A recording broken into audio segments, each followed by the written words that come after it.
लक्ष्मी रोडवरच्या महेंद्र ज्वेलर्सवर 10 दरोडेखोरांनी दरोडा घातला। पोलिसांनी त्यापैकी 2 दरोडेखोरांना पकडल्याची माहिती आपल्याला मिळते आहे आणि आता या सगळ्या प्रकरणावरती पोलीस अधिक तपास करतायत। गेल्या काही दिवसांमध्ये पुणे आणि पुण्याच्या आजूबाजूच्या परिसरात ज्या प्रकारचे ज्वेलर्सच्या दुकानांवरती दरोडे घालण्यात आले त्या सगळ्या दरोड्यांशी या दरोडेखोरांचा कनेक्शन लावता येतो का याबद्दलही पोलीस तपासामध्ये करतील हे तर निश्चित आहे। त्यातही महत्त्वाचे काही धागेदोरे मिळू शकतात।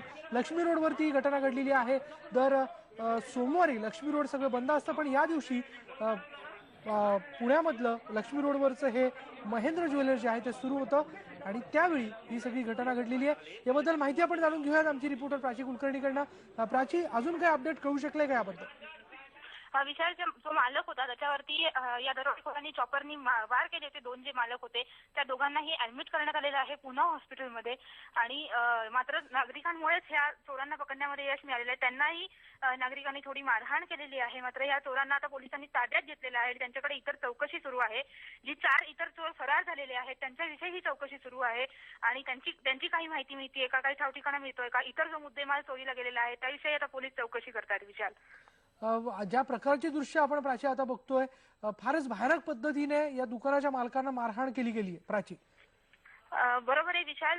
जेव्हा 6 लोक एकूण जी होती ती या दुकानामध्ये शिरली, त्यानंतर काही लोकांनी विरोध करण्याचा प्रयत्न केला। त्यानंतर हे दुकानातले काही जे सेल्समन होते त्या सेल्समनना बांधून सुद्धा घातलं आणि या दरोडेखोरांकडे गन होती, जी गन खरं तर खोटी होती, मात्र भीती दाखवण्यासाठी त्यांनी या गनचा वापर केला आणि त्यानंतर जे दुकानदार आहेत त्यांना त्याची भीती दाखवून त्यांनी सगळा मुद्देमाल लुटण्याचा प्रयत्न केला आणि त्यानंतर ज्या वेळेला विरोध केला दुकानदारांनी त्यावेळेला त्यांना चॉपरनी वार केले या दुकानदारावरती, त्याच्या मानेवरती वार करण्यात आलेले, रक्तबंबाळ झालेले आहेत हे दोन्ही दुकानदार आणि त्यांना आता पुणे हॉस्पिटलमध्ये दाखल करण्यात आलंय। विशाल, यामध्ये एक व्यक्ती ज्याच्या पायाला बांधण्यात आलेला आहे आणि तो खाली पडलेला आहे, त्याला फार मोठ्या प्रमाणात या सगळ्या याच्यामध्ये जखम झाली आहे का?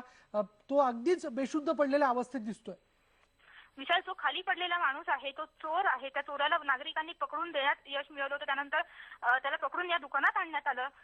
इथे पोलीस दाखल झाले होते। तोपर्यंत नागरिकांनी त्याला पकडल्यानंतर पोलिसांच्या ताब्यात देण्यासाठी या दुकानात त्या चोराला घेऊन आले। त्या दरम्यानच्या काळात नागरिक आणि या चोरामध्ये सुद्धा झटापट झाली आणि त्यावेळेला नागरिकांनी काही प्रमाणात मारहाण केली या चोराला पकडण्यासाठी।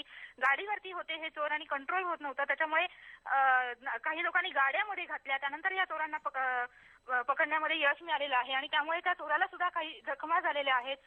मात्र जास्त प्रमाणात जखम जी झालेली आहे, जास्त प्रमाणात मारहाण जी झालेली आहे ते दुकानदाराला झालेली आहे। दुकानदार रक्तबंबाळ झालेला आहे, आपण व्हिज्युअल्स मध्ये सुद्धा बघू शकतो। विशाल, गेल्या काही दिवसांमध्ये पुणे आणि पुण्याच्या आजूबाजूच्या परिसरांमध्ये ज्या प्रकारच्या दरोड्याच्या घटना घडल्या त्याचा याच्याशी काही संबंध लावता येऊ शकतो का, किंवा त्या दृष्टीनेही पोलीस तपास करतील का?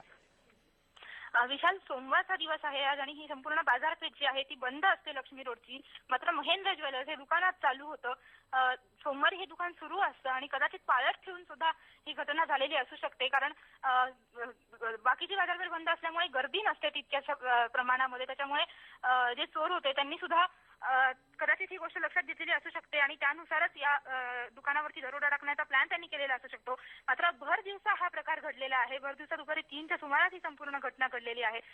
विशाल, जेव्हा या दरोडेखोरांनी या दुकानावरती या ठिकाणी दरोडा टाकला प्राची, तेव्हा तिथं सुरक्षा व्यवस्था होती का? या मुद्द्यावर आपण बोलूच, पण आता आपल्याकडे पुण्याचे डीसीपी राजेश कुमार मोर यांची याबाबतची प्रतिक्रिया आलेली आहे। त्यांचं काय म्हणणं आहे ते आपण पाहूयात।